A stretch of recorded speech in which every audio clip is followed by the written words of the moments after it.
Have you ever wondered how two of every animal actually fit inside a wooden boat? Where the polar bears came from? If the Ark landed in the Middle East? How kangaroos ended up only in Australia? What happened to the fish when the whole Earth was underwater? And whether the math behind Noah's Ark actually holds up, or whether it's a problem nobody has ever really solved. The command and the blueprint. Genesis 6:14-16 records God giving Noah exact construction specifications, one of the most detailed sets of building instructions given to any single person anywhere in the Bible. Make yourself an ark of cypress wood, make rooms in it, and coat it with pitch inside and out. The dimensions follow immediately: 300 cubits long, 50 cubits wide, and 30 cubits high. A cubit was the ancient measurement from an adult's elbow to the tip of the fingers, and scholars generally place it somewhere between 17 and 20 inches, depending on the specific regional standard being used. Using an 18-inch cubit, the ark comes out to roughly 450 feet long, 75 feet wide, and 45 feet high, proportions of length to width 6:1. That naval engineers have repeatedly noted are close to the ratio still used in modern cargo ship design for stability in open water. Genesis 6:16 adds 3 more structural details: a roof, an opening of 1 cubit high running along the top, a door in the side of the ark, and lower, middle, and upper decks. 3 floors, in other words, stacked inside a single sealed hull. Genesis 6:19-20 gives the loading instructions. 2 of every kind of living creature, male and female, to keep them alive with Noah. Genesis 7:2-3 adds a distinction easy to miss on a first read. 7 pairs of every kind of clean animal, and 1 pair of every kind of unclean animal, along with 7 pairs of every kind of bird. The reason for the extra clean animals is not explained at this point in the text, though the very next chapter records Noah using some of them for a sacrifice immediately after leaving the ark. Genesis 7:1-9 records the loading itself, and Genesis 7:16 adds a detail with real theological weight. Then the Lord shut him in. The only point in the account where an action is attributed to God closing the door rather than Noah. The flood itself. Genesis 7:11 dates the beginning of the flood with unusual precision for an ancient text. The 17th day of the 2nd month, in the 600th year of Noah's life. A specificity many scholars note is uncharacteristic of purely mythological literature, which tends toward vague or symbolic time markers rather than exact calendar dates. The same verse describes the mechanism. All the springs of the great deep burst forth, and the floodgates of the heavens were opened. This is 2 separate water sources acting simultaneously, subterranean water breaking upward and rainfall from above. And Genesis 7:12 gives the rain's duration specifically, 40 days and 40 nights. Genesis 7:19-20 describes the flood's extent in the most sweeping language used anywhere in the account. All the high mountains under the entire heavens were covered, with the water rising more than 20 feet above the highest peaks. Genesis 7:24 then adds a second time frame distinct from the 40 days of rainfall. The waters flooded the earth for 150 days before beginning to recede. Genesis 8:4 records the ark coming to rest on the mountains of Ararat on the 17th day of the 7th month, meaning the ark was afloat, by the text's own chronology, for exactly 5 months before touching ground. Genesis 8:14 gives the closing date. The earth was completely dry by the 27th day of the 2nd month in Noah's 601st year, putting the total time from the flood's beginning to the ground being fully dry at just over a year. Kind is not the same word as species. Here is where the text and modern biological classifications start to talk past each other, and understanding the difference matters for everything that follows. The Hebrew word translated kind throughout Genesis 6 and 7 is min. a word that appears only about 30 times in the entire Old Testament. Min does not correspond to the modern biological category of species, which is a 19th and 20th century scientific classification system that did not exist when Genesis was written.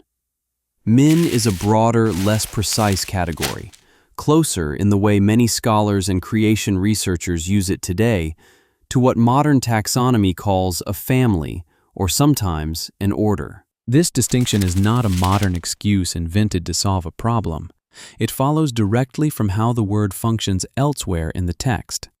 Leviticus 11 uses min repeatedly to sort animals for dietary law, and the groupings there consistently bundle together creatures modern science would classify as multiple distinct species or even genera under a single minute. The practical difference this makes is significant. If Noah needed 2 of every modern species, current biological counts place the number of described animal species alone somewhere north of 1 million, with mammals contributing roughly 5,000 to 6,000 of that total by themselves. If instead the requirement was 2 representatives of every min, understood as roughly equivalent to a family-level grouping, the number drops by an order of magnitude or more, because a great many species that look different today are classified by biologists as capable of interbreeding, or descending from a shared recent ancestor. The dog family is the example most commonly used to illustrate this. Wolves, coyotes, dingoes, jackals, and the more than 300 recognized breeds of domestic dog are all, biologically, capable of interbreeding. Meaning, under a min-based reading, this entire family could be represented by a single breeding pair, with the diversity seen today developing afterward through natural processes of variation within a kind, not through the arrival of hundreds of separate pairs. Where did the animals go afterward? If the ark came to rest on the mountains of Ararat, in what is now eastern Turkey, a natural question follows. How did animals end up distributed across every continent, including places as remote as Australia and the polar regions, from a single starting point? This question sits entirely outside the biblical text itself. Genesis records the ark's landing location and the instruction to be fruitful and multiply, but says nothing about the specific routes or time frames by which animal populations subsequently spread across the earth. What follows is how researchers, primarily working from a young Earth creationist framework, have attempted to address the question. Again, proposed explanation, not scriptural statement. Polar bears are a frequently cited example. Polar bears and brown bears are genetically close enough to interbreed and produce fertile offspring, a documented biological fact, with confirmed hybrid bears recorded both in the wild and in captivity. The creationist explanation built on this fact argues that a single bear kind, closer in form to a brown bear, left the ark and diversified over subsequent generations as descendants migrated into different environments, with the polar bear's white coat, altered diet, and other Arctic adaptations developing afterward as specialization within the kind, rather than a polar bear specifically walking off the ark already adapted to ice and snow. Australia's marsupials present the most frequently raised version of this question, since kangaroos, koalas, and wallabies exist almost nowhere else on Earth in the wild. The creationist response generally proposes overland migration routes and land bridge configurations in the period following the flood, before continents and sea levels are presumed to have settled into their current arrangement. This is the most speculative piece of the biogeography argument, resting on assumptions about post-flood geography that are considerably less detailed or evidenced than the ark's dimensions or the min-based counting argument. Researchers who hold this position generally acknowledge it as the weakest supported part of the overall framework. Penguins and other geographically isolated species are typically explained using the same logic as the bears. Broad initial migration followed by specialization into extreme environments over time, rather than immediate post-flood arrival in a fully adapted form. One additional point appears consistently in this body of research. Genesis 6:20 specifies birds, livestock, and creatures that move along the ground as needing passage on the ark. Insects, spiders, and many other small invertebrates are not addressed by the text as requiring rescue at all.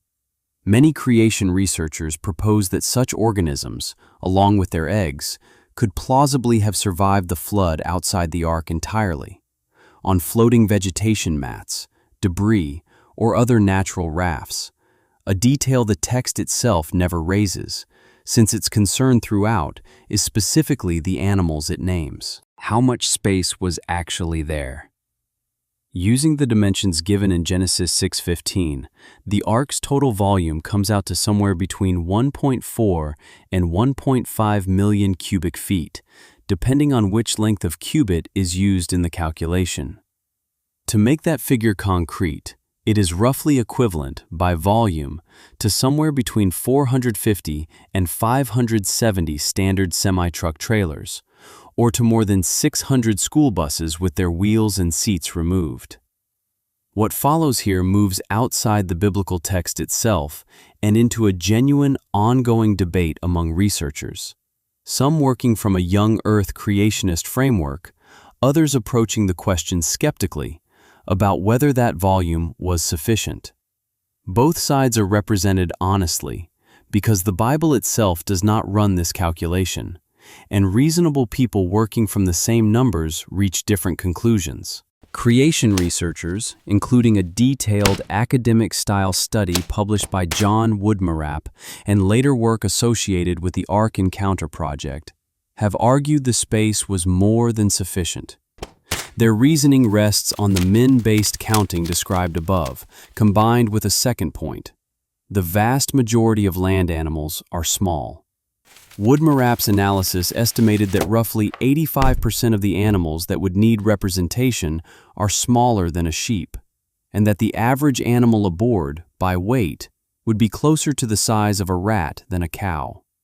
Using kind-level counts in the range of a few thousand pairs rather than millions of individual species, these researchers calculate that well under half of the ark's total volume, some estimates put it as low as 15 to 20%, would have been needed to house the animals, leaving the remainder for food, water, and the 8 people aboard. A separate line of calculation, working from a very different starting assumption, treating kind as functionally equivalent to modern species rather than a broader family-level grouping, arrives at a dramatically different result. Using an average animal size and total species counts across all classified land animals, this approach produces a required volume many times larger than the ark's actual dimensions, in some published estimates over 100 times greater. The entire disagreement, in other words, does not come from a dispute about the ark's size, which is fixed by the text. It comes from a dispute about how broadly or narrowly to define kind. And that single interpretive decision changes the outcome of the math by orders of magnitude. One additional argument appears frequently in the creationist literature on this subject, though it is worth stating plainly that it is inference, not something Genesis states directly. The possibility that Noah did not need to bring full-grown adult animals. Genesis 6:19 simply says male and female of every kind, without specifying age.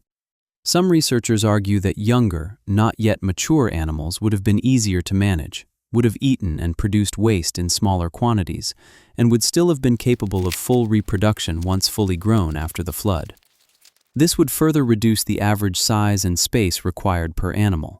But again, this is a proposed solution to a modern calculation, not a detail the biblical text itself provides. What about the fish? Genesis 6-8 gives extraordinarily detailed instructions about which land creatures and birds were to be brought aboard. But the text never once mentions fish or any other water-dwelling animal in connection with the ark at all. This is not an oversight the text tries to hide or explain away. Genesis 6:20 specifies birds, livestock, and creatures that move along the ground, categories that, read plainly, describe air-breathing land life. Aquatic animals are simply outside the scope of what the passage addresses. for a reason implicit in the mechanism of the flood itself. A flood, by definition, is a catastrophe for land-dwelling, air-breathing creatures. It is not, on its face, an equivalent threat to animals that already live submerged in water. This is where a real and unresolved question does emerge, though it is a question modern researchers raise, not one the biblical text raises about itself. A global flood combining subterranean water and rainfall, as Genesis 7:11 describes, could plausibly have caused significant changes in ocean chemistry, mixing fresh and salt water on a massive scale, altering temperature, and dramatically increasing sediment content. Creation researchers who address this question directly, including work published by the Institute for Creation Research and Answers in Genesis, generally argue that many marine species could have survived in localized refuges of relatively stable water, regions where salinity and temperature remained within tolerable ranges even amid the broader chaos, while acknowledging this remains a proposed mechanism rather than something Scripture describes. The text's silence on marine life extends to invertebrates more broadly. Creatures such as octopuses, along with the overwhelming majority of insect species, are never addressed as needing rescue in the Ark narrative at all, consistent with the pattern that the account is concerned specifically with air-breathing land animals and birds, not with the full scope of what a modern zoologist would classify as animal life. After the waters receded, Genesis 8:6-12 records Noah's method for determining whether the earth had dried enough to leave the ark. First, a raven, sent out and never returning, capable of surviving on floating debris.